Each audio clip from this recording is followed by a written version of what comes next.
ধিক্কার ওই পুরুষকে যে পুরুষ ঘরে মহিলা রেখে অন্য মহিলার সাথে সম্পর্ক তৈরি করে। ধিক্কার এই পুরুষকে যে পুরুষ সমাজটাকে কলুষিত করে। আসসালামু আলাইকুম, সবাই কেমন আছেন? আশা করি আল্লাহর রহমতে সবাই ভালো আছেন। তো এই যে সকালবেলা আজকে একটু আলু ভাজি করলাম আর তার সাথে পরোটা করব। তো আমার ভাজিটা হয়ে আসছে আর এই তো পরোটাগুলিও রেডি হয়ে গেছে।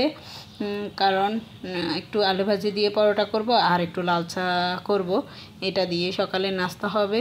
তো যাই হোক, এবার আমি দুপুরে রান্না করতেছি। আজকে চিচিঙ্গা দিয়ে একটু আলু দিয়ে মাছের মাথা দিয়ে রান্না করব। তো যাই হোক, আমি তরকারিটা বসিয়ে দিলাম আর এরপর কষানো হয়ে গেছে। এরপর এর মধ্যে আমি পানিটা দিয়ে তারপর মাছের মাথাগুলি দিয়ে তারপর এটাকে সিদ্ধ হয়ে গেলে তারপর নামিয়ে নিব। তো আসলে অনেকটা অনেক পুরুষ ঘরে, সব পুরুষ না, ঘরে মহিলা আছে, দেখা আর কি, এই বাস্তব অভিজ্ঞতা থেকে বলা। বাসায় মহিলা তার স্ত্রী আছে, তারপরও অন্য মহিলার সাথে সম্পর্ক তৈরি করে। আসলে ওদের মাথায় আসলে আল্লাহ পাক কি ঢুকিয়ে দিছে সেটা আসলে ওরাই জানে। কিন্তু আসলে তার যেটা সম্পর্ক, হাজব্যান্ড ওয়াইফের সম্পর্ক, সেটা তো আল্লাহ পাকের একটা রহমতের বিষয়। তো ওই যে খারাপ সম্পর্কটা সে জড়াইছে, সেটাতে আসলে তার কিন্তু একাল ওকাল সবকালে আসলে তার নষ্ট হইতেছে।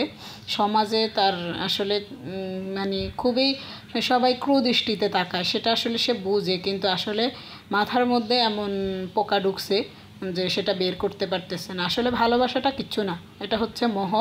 এই মোহটাকে আসলে কাটিয়ে দিলেই হয় যে না, আমি এটা করবো না, এটা আমার জন্য খারাপ, আমার পরকালের জন্য খারাপ, ইহকালের জন্য খারাপ, তার সন্তানদের জন্য খারাপ।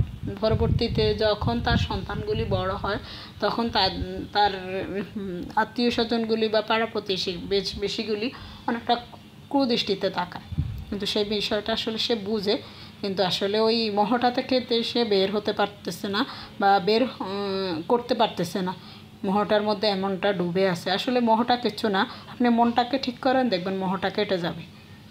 ভালোবাসা বলতে কিছু নেই। মানুষ এটার জন্য, আমি এই ভালোবাসার জন্য পাগল, সেটা সম্পূর্ণ একটা বিরক্তিকর কথা। আপনি একটা কতগুলি ছেলে মেয়ে একসাথে কত সম্পর্ক, কত কঠিন সম্পর্কে থাকে, ওই সম্পর্কটা হুট করে যখন ভেঙে যায়, মেয়েটার বিয়ে হয়ে যায় বা ছেলেটা সরে যায়, তখন ওই সম্পর্কটা তাকে বেরিয়ে আবার আর একটা সম্পর্কে জড়ায় না, তাহলে ভালোবাসা বলতে কিচ্ছু নেই। ভালোবাসাটা আসলে মনের একটা বিষয়। আর মোহ, এটা আসলে মানুষ, অনেকে দেখা যায় যে এরা না পেলে আমি মরে যাব। আসলে এই কথাটা কি সত্যি? এগুলি সব উদ্ভট কথা, এগুলির আসলে বাস্তবিক অর্থের কোনো নয়। যখন আবার ওই ছেলে মেয়েটাকে পায়, কোনো একটা কারণে তাদের মধ্যে ভুল বুঝাবুঝি হয়ে সম্পর্কটা নষ্ট হয়ে যায়। তো এই ভালোবাসাটা আসলে কোনো কিছু না, ভালোবাসাটা একটা মোহ। তো আজ এ পর্যন্ত।